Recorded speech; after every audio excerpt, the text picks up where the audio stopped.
This means tough, realistic training during the day and at night, on the ground and in the air. We must always be ready to fight tonight.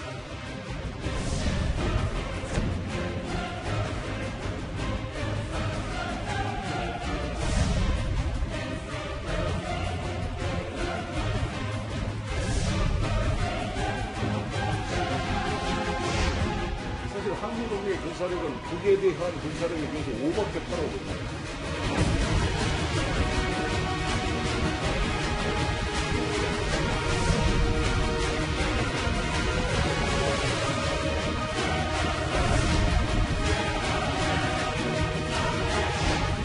북미 대화 재개를 위해서 미국은 늘 준비가 돼 있었고 우리는 이를 위해서 우리가 할 수 있는 역할을 다한다 하는 입장으로서 계속 조율을 해왔습니다.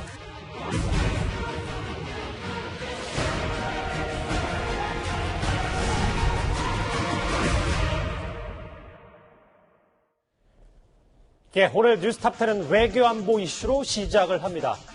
다음 달 예정된 한미연합훈련을 앞두고 한미 군 당국이 훈련 규모를 협의 중에 있습니다.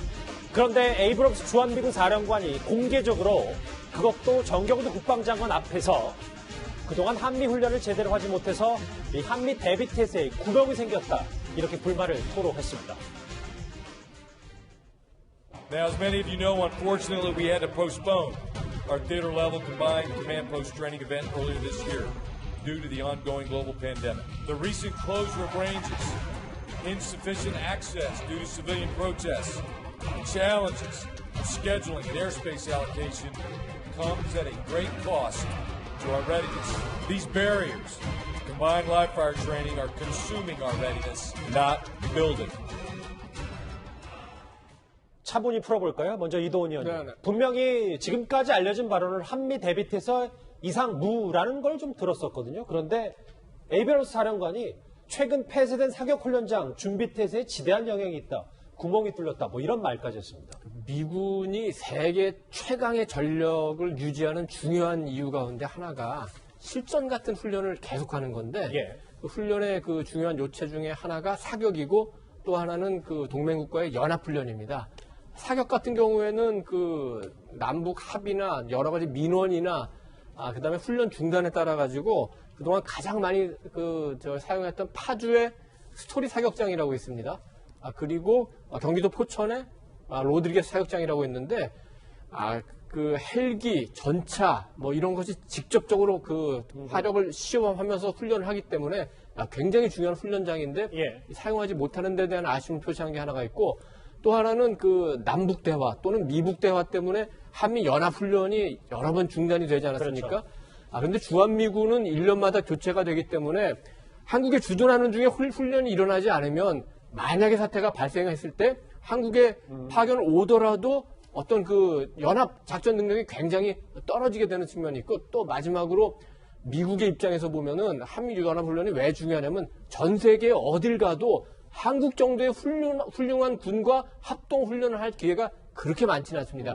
유럽의 나토에 많은 동맹국이 있지만 거기에서도 한국 정도의 이런 강군과 연합훈련을 해서 전력을 어느 정도 향상시킨다? 이게 굉장히 어려운 게 현실입니다. 그런 여러 이유가 복합적으로 돼서 이 뭐 파주와 포천에 있는 훈련장도 지금 제대로 쓰지 못하고 불만을 토로한 에이브럼스 사령관입니다. 이 사령관이 실제 전쟁 상황과 같은 강도 높은 훈련이 꼭 필요하다고까지 강조를 했습니다. 연합훈련은 반드시 이루어져야 한다는 겁니다. Outnumbered, outgunned, and ill-prepared, Task Force Smith was not ready to fight tonight. We cannot forget the lessons that they learned. We must ensure it never happens again. And as such, we must remain a trained, ready, and disciplined force that is properly equipped. This means tough, realistic training during the day and at night, on the ground and in the air. We must always be ready to fight tonight. 방금 전에 같이 들으셨잖아요. 장현철 평론가님. 왜 에이브럼스 사령관이 갑자기 6.25 전쟁의 스미스 특임 부대를 거론한 겁니까? 우선 스미스 특임 부대부터 간단히 소개를 해드려야 될 것 같은데 이게 맥어더 사령관의 명령으로 오키나와에 주둔하고 있던 540여 명의 군인들이 오산으로 이동하게 됩니다. 오산 중리령에서 북한군 전차 부대가 남하하는 것을 막으려고 기다리고 있었어요. 이른바 이 북한군을 저지하기 위한 특수부대가 된 것이죠. 그런데 이 스미스 특임대 같은 경우는 제가 말씀드린 것처럼 540명인데 전차와 함께 내려오는 북한군은 보병만 5,000명이 넘었고요. T-34 전차가 36대나 있었다고 합니다. 치열한 전투가 벌어졌고 북한군도 많이 사살하고 전차 4대도 폐쇄시켰지만 결과적으로는 특임대의 30%가 넘는 181명이 실종자를 포함해서 희생하게 되었는데 이 부분을 지금 이 사령관이 주한미군의 이 에이브럼스 사령관이 거론을 하면서 완전한 준비 태세가 갖춰지지 않으면 이 스미스 특임대가 용기 있게 싸웠지만 뼈아픈 패배를 당했던 것처럼 우리에게도 그런 일이 또 일어나지 말라는 법이 없다. 이 파이트 투나잇이 요즘 미군에서 행해지고 있는 경례의 구호거든요. 오늘 밤에도 싸울 준비가 되어야 된다는 뜻 아니겠습니까? 그렇기 때문에 늘 실전과 같은 훈련을 통해서 오늘 밤에 싸울 수 있는 그런 전투 태세를 갖춰야 된다는 점 강조하면서 과거의 사례까지 언급한 겁니다. 고영한 부원장님. 예. 제가 그 오산 중미령에 취재차 갔었어요. 아주 조지입니다. 예. 북한군이 오는 게 다 보여요. 그래서 특임대가 갔는데 저 특임대가 왜 문제가 되는가 하면 미군이 훈련도 제대로 안 하고 일본에 있던 군대가 그냥 북한군 아무것도 아니라고 생각하고 왔는데 파죽지세로 밀고 내려와서 6시간 만에 뚫린 거거든요. 6.25 때 방심하다가. 근데 북한군은 이 전투를 미군과의 첫 번째 교전이며 단 30분 동안에 미군을 확 밀어버린 아주 그런 전투라고 소개를 하고 있어요, 지금.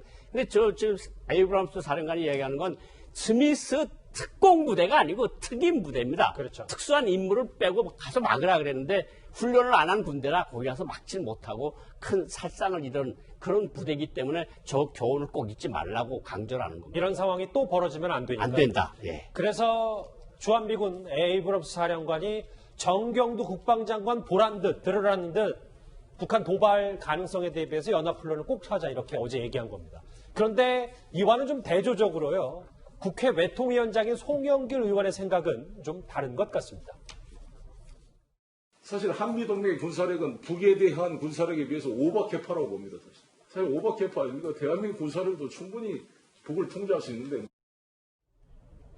에이브럼스 사령관과 물론 보는 시각이 당연히 다르겠죠. 그런데 김경진 의원님, 국회 외통위원장이잖아요. 민주당 송영길 의원이. 주한미군은 과잉이다. 우리가 북한 충분히 통제할 수 있다. 어찌 보면 주한미군 감축 주장에 좀 힘을 실어주는 거 아닌가라는 생각도 듭니다. 그러니까 일단 사례를 보면 가령 몇 년 전에 연평도 포격 사건이 있었지 않습니까? 보면 천안함 폭집 사건도 있었죠. 과거에 울친 삼척지대 이 북한군 침투 사건도 있었지 않습니까?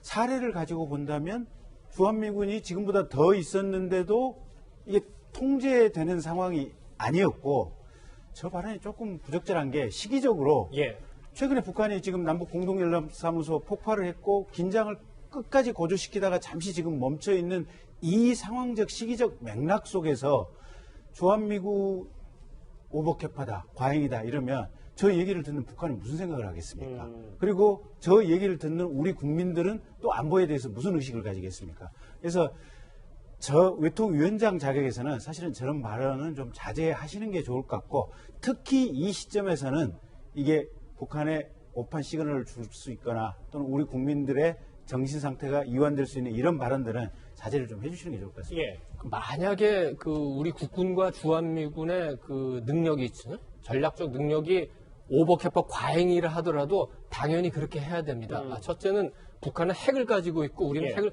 핵이 없지 않습니까?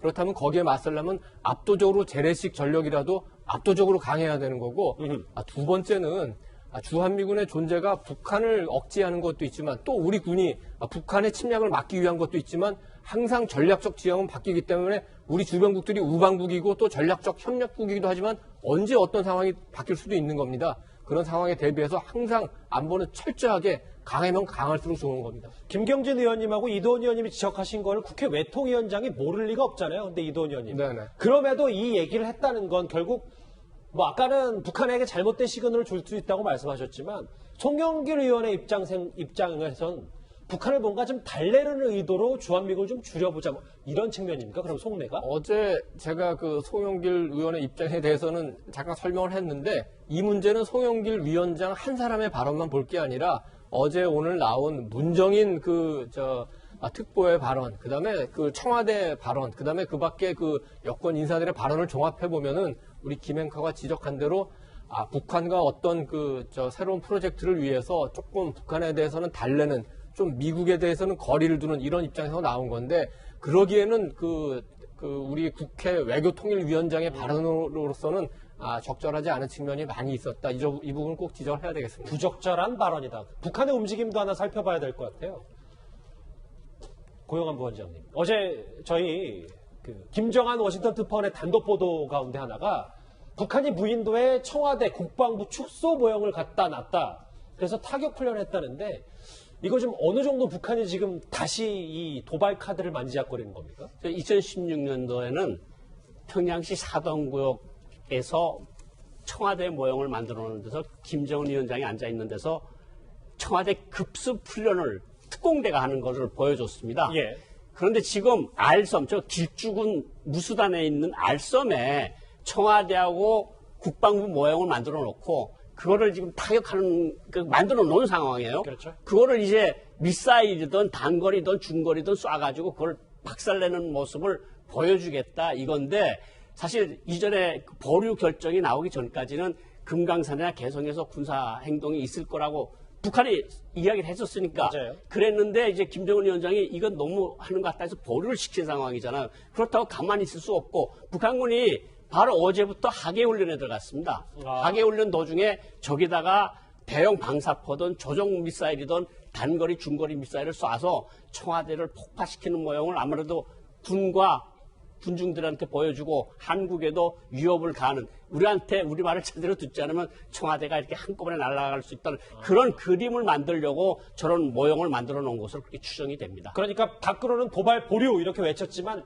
안으로는 상당히 준비를 철저히 하고 있다 이렇게 봐야 돼요. 나름대로 자기 계획대로 준비를 하고 있다.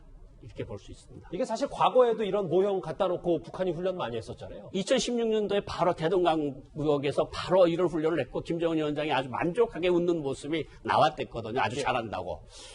참 당시 위기상황 지금도 여전히 이런 행동들을 보면 위기상황인 건 분명해 보여요. 현 정부 들어서 남북미 관계가 분명히 위기인 건 맞습니다. 어제 그런데 청와대에 이어 오늘 강경화 장관이요 3차 북미 정상회담 가능성을 언급한 것도 그래서 그 이유가 있을 겁니다.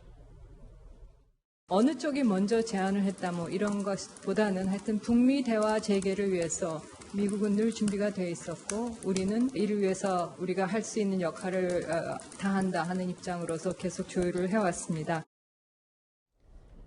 우리는 어쨌든 북미, 남북 이 대화 동력을 이끌어내라고 계속 어제부터 오늘까지 노력을 하고 있어요.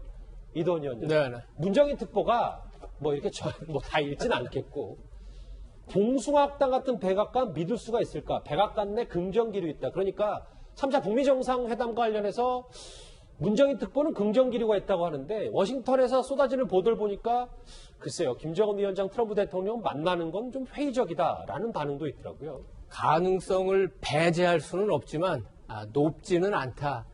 이렇게 얘기하고 있죠. 할 수 있겠죠. 백악관 내 긍정기류가 있다. 백악관 내에 언제든 북한과의 무력 갈등, 무력 충돌이 아니라 대화로 해결해야 된다. 이거는 늘 있는 기류이기 때문에 특별하다고 볼 수 없고 아까 우리 김 앵커가 트럼프 대통령이 승부수를 걸 수 있지 않느냐 이런 얘기를 했는데 이거는 승부가 안 됩니다. 왜냐? 첫째, 북한이 지금 핵을 포기할 의사가 있습니까? 두 번째, 미국이 지금 제재를 완화할 뜻이 있습니까? 없습니다. 그러면 이 협상은 어차피 안 되는 거죠. 두 번째, 노력은 그래도 해야 되겠죠. 그런 노력까지 폄훼할 필요는 없습니다. 청와대로서 당연히 평화를 위해서 그런 노력하는 건 좋습니다만 한국 국민에게나 미국 국민에게나 똑같은 카드를 두 번 팔 수 있을까요? 그건 굉장히 어려운 문제라고 보고 우리 입장에서 보면 지금 중요한 거는 일단 우리 재산 700억 원과 국민의 자존심이 굉장히 손실이 온 남북 연락사무소 개성의 그 폭파 문제에 대한 책임 문제 우리가 제기를 하고 우리가 북한에 할 말은 하고 이러면서 평화적 노력도 함께 병행해야 될 것 같습니다. 고영한 부원장님, 만약에 문정인 특보나 우리 청와대 바람대로 우리의 제안을 미국이 받아들여서 예를 들어 3차 북미 정상회담을 미국과 우리가 추진한다고 치자고요. 그럼 이걸 김정은 위원장이 받아들일까요? 우선 첫 번째로 스티브 비건 대북정책특별대표가 6월 29일 날 이런 얘기했어요. 코로나 사태 등으로 북한하고 정상회담이 힘들 것 같다. 대북특별대표가 한 말입니다. 며칠 전에. 그런데 미국 쪽에서는 지금 코로나 있죠. 흑백 갈등이 있죠. 또 러시아 어떤 스캔들 같은 것이 나왔는데 북한은 지금 어떤 상황인가 하면 코로나 때문에 지금 북한과의 무역도 지금 열질 못하고 있어요. 그렇죠. 자기 숨통도 못 열어놓고 있는데 코로나 때문에 김정은 위원장이 미국에 가겠습니까? 미국에 지금 하루에 4만 6천 명씩 코로나 환자가 생기는데 이것도 있고 두 번째는 약간 그 코로나에 대한 두려움도 있지만 트럼프 대통령이 과연 재선이 될까? 이것도 지금 재선 가능성이 계속 낮아진다고 보는데 내가 저 사람하고 해서 뭔가 얻어낼 수가 있을까? 이런 생각을 많이 할 거니까 이 두 가지만 코로나하고 재선 가능성만 봐도 북한 쪽으로서는 받아들이기가 굉장히 어렵다. 저는 그렇게 생각을 합니다. 우리 정부 입장에서 3차 북미 정상회담에 군부는 떼면서도 백악관이 좀 봉숭악당 같다, 믿을 수 없다라는 발언도 좀 했는데요. 오늘 첫 번째 이슈 뉴스탑10 준비한 첫 번째 이슈는 바로 외교안보 소식이었습니다.